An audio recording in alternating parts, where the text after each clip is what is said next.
Dave McCarthy Associates, it's opposite me today. Dave, morning to you. Good morning, Keith. Thanks for joining us today on the programme. We're looking at a number of issues today. KBC Bank has it's only 8 new branches and it's offering current accounts. This is an interesting departure. Well, it is, and it comes on the back of an announcement a few weeks ago by Investec Bank, who are a South African bank based in the UK as well, who have had a big presence here for a long time, that they're going to start doing mortgages as well.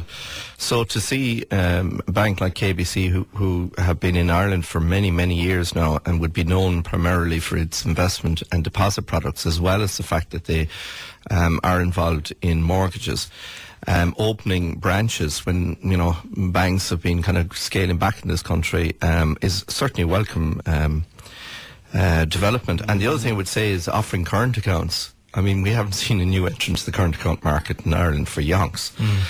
Will there be one in Galway? Yeah, I understand that there's a branch going to be down at the bottom of Ayr Square somewhere. I'm not exactly sure the location, and I think it's opening in the next few weeks.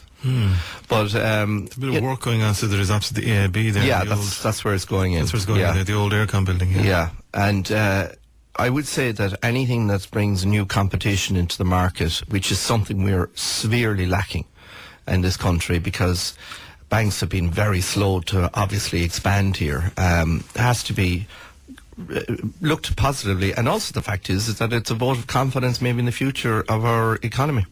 Now, the insolvency services, they open their doors. Some people put their 2 feet in it, so that and it's quite expensive, Dave. I don't know if this is going to work, Keith, to be honest with you. I really have my doubts. I think it's going to take 12 months before we see whether or not this whole insolvency bill is going to actually help people. There are an enormous number of problems with it. First of all, you just mentioned about intermediaries. See, the process works on the basis that you appoint what's called a PIP, which is an insolvency practitioner. To date, I can't remember the figure. I think there's only about 30 or 30 odd have been appointed nationwide. The problem is that a lot of people in the financial world won't touch this in terms of wanting an appointment, because it's so restrictive in terms of regulation, in terms of cost, and they're worried about how they're going to get it paid.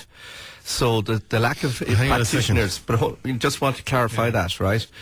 Some of the media reports then that have come out are suggesting that the cost of using one of these practitioners, and it remains to be seen what that will be, could be outrageous, so that you will have people out there who won't be able to afford and to pay them. And the other side of it is that the legislation doesn't show how these people are actually going to be paid.